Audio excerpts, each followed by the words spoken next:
Well, one of the things that I often tell people who ask about this church, people who don't live in Trumansburg or even in New York State, when they ask what Church of Epiphany is like, is I describe how many of the people, many of you sitting in the pews, worked at Cornell or another institution of higher learning, either as professors or in labs or in administration. I say it's not everybody, but there's a lot of science-minded people at Epiphany. And so I was thinking about that this week as I heard a really interesting story about rats in a maze. So the story goes, there were these rats, that they actually made these little helmets for these little, with brain sensors and stuff. Put brain sensors on these little rats' heads and put them in a maze. And it was the same maze. They did this every single day for 60 days. And it was just a regular, I've never been in a rat maze, but it was just a, kind of run-of-the-mill rat maze. Nothing spectacular about it, except in the middle, there was a blue Lego statue, like a little tower of blue Legos in the middle. And so they had these rats running around in this nondescript maze, coming upon the blue Legos 60 days, once a day. And then their experiment, they saw in these little rats' brains all the different spots that lit up as they turned corners and as they ran down the long, straight portion. And then, of course, what part of their brain lit up as they came across the blue Lego monument. And then their experiment was to remove the Lego monument. So they noticed immediately as the rats went into this maze that they knew very well, their brains knew very well, they would get to the part where there was supposed to be the Lego blue monument, and it wasn't there, but the part of their brain that would light up with the blue Legos would still light up, right? So that part, even though it wasn't there, that part of their brain would still light up. And this happened, and it was something like, it took them an average of 10 to 14 times for that to stop happening in their brain as they ran through the maze. Now, as much as I like stories about rats, there is a reason I'm telling you this. This was actually a study about grief. This was a study about what happens in our brains when we're grieving. And the parallel to human life, if you think of it that way, is that when we lose something or someone or something changes in our life, the part of our brain that has always lit up around that particular person or that particular thing, it continues to light up as though that person is still there for many, many, many days, months, years even. And so every day that you go through, your brain is trained to light up at these certain things that you expect. And when you lose someone or something, your brain is literally having to relearn a different world and a new way of being alive. Because the map that your brain has for your existence literally has to change. Your brain has to change. And so in times of great change, or upheaval, we literally lose our bearings in the world. And maybe, I know some of you have experienced this, especially around grief. When you're really in the throes of grief, you forget things more, and your body literally changes. Your blood pressure changes, your heartbeat, you have adrenaline and cortisol coursing through you in ways that they didn't before. So loss is profoundly disorienting, even down to our very bones, even physically. Many of you have said to me things recently about how right now in this country, you feel a little disoriented. And not just about this country, of course, because there's change happening all the time in our lives. So personally, relationally, but then, of course, also in our nation. This past Tuesday in our discussion group, David Martin shared that how surprising and how disorienting it is to see things that he had fought for over the course of his life, that he had been part of social movements for, that they thought, we're certain that we had arrived, we were done, to see how quickly those things can change and even vanish. And so maybe you can relate to that. It's a lot like learning a new world, a lot like learning a new way of being alive. In our scripture stories for this week, we have two examples of disorientation: Moses and Jesus. Two journeys up a mountain, two times being apart from an established community and a way of being on the ground. In one, the story of Moses, it's heading into a deep cloud, a time of darkness. The story of Jesus talks about a cloud of dazzling light, a brightness that can be blinding. But in both, there is a profound sense of disorientation. And in our world, and maybe particularly in this culture that we live in, it's a culture that values mastery, having clear answers for things. Those of you who were in the sciences, I know, definitely appreciate that. Values being in control. And in a culture like that, times of disorientation are often seen as hostile. Because if you value mastery and control and having clear answers, disorientation is nothing more than an assault on your way of life. But in stories in the Bible, like these and like others, times of disorientation are often moments that we come in contact with the divine. The big word for that is theophany. These are moments where God becomes real and visible and perceivable. And without fail, these moments are profoundly disorienting for the people who experience them. 1 minute, like Moses, you're just tending your father-in-law's sheep, and then all of a sudden a bush starts to burn and not be consumed. Or maybe you're walking down a road to a place called Emmaus, and all of a sudden, everything changes. Or, like today, you take a hike up a mountain, and there it is. Neither of these stories about Moses and Jesus, neither of these are stories of triumph, even though it involves a mountaintop, and that's something we often associate with, winning or something. Moses goes up and down the mountain in the scripture that follows. He actually goes up and down this mountain 8 times. So it's not like a once and done thing. He goes up and comes down. He goes up and comes down 8 times. One of the times that he comes down, you might remember, he gets really mad. He gets really mad. He actually breaks some really big tablets that came from God.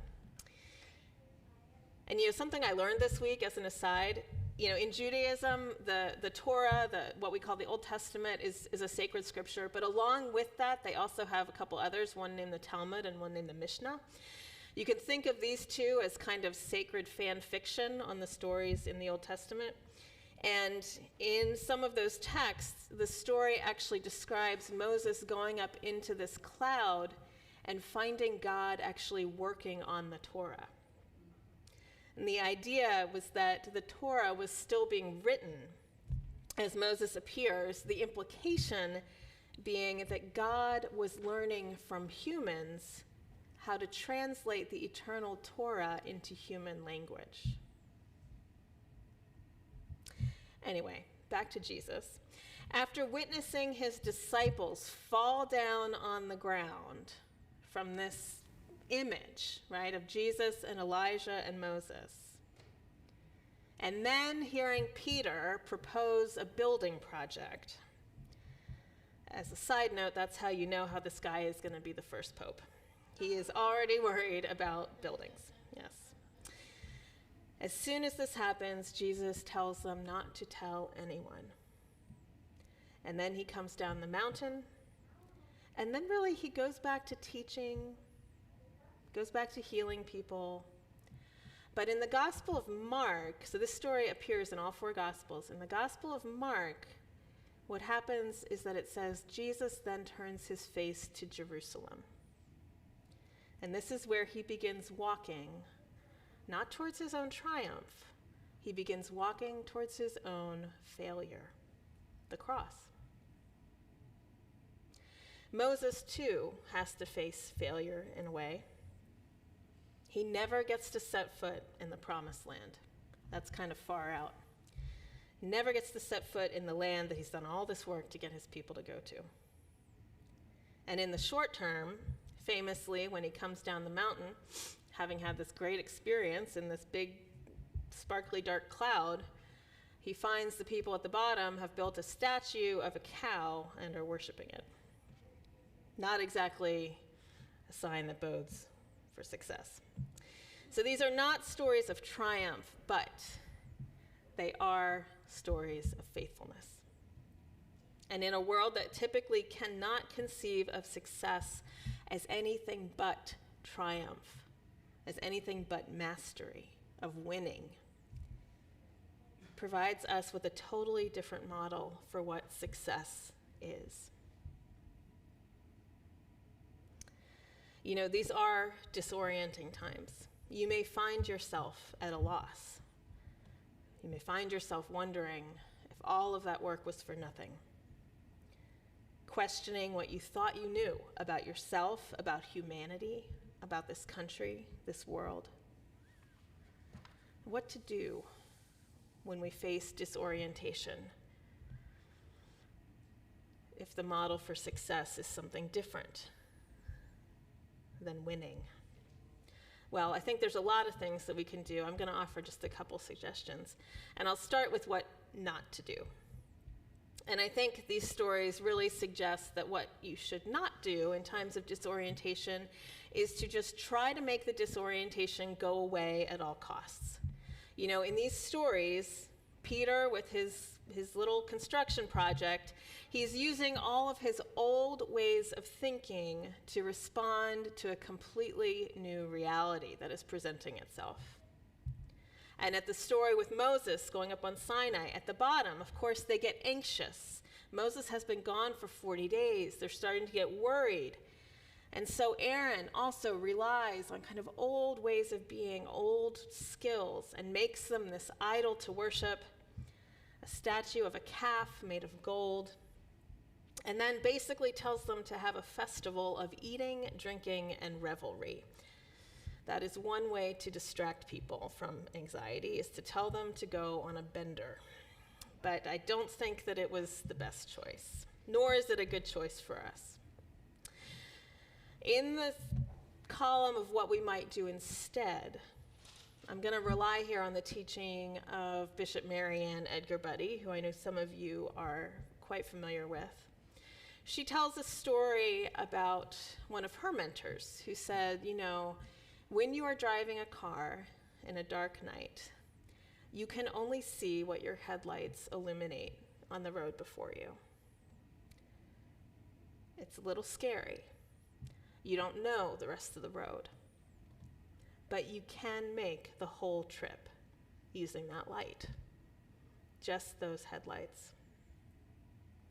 And those of you who have driven in winter storms or in deep fog, you know that initially, when you're learning how to drive, the temptation in those situations is to increase your speed, to let your anxiety really drive the car, right? Get through it as fast as you can and just turn on your lights as bright as you can and just kind of throw everything at the cloud and hope that it works. But those are actually strategies that will harm you and reduce your ability to get through the storm. So I think just like driving in fog or in storms, it may be counterintuitive, but maybe in times of disorientation, we need to slow down, to keep our eyes on the road, to be alert, be present, to trust that we have the light that we need for this little stretch of the road, and that we'll have what we need for the next little stretch of the road. One more thing. Times of disorientation always change us. Moses is changed by his time. In the biblical narrative, it describes this change in a way that it says his face starts to shine when he comes down from the mountain. Jesus and his disciples are changed.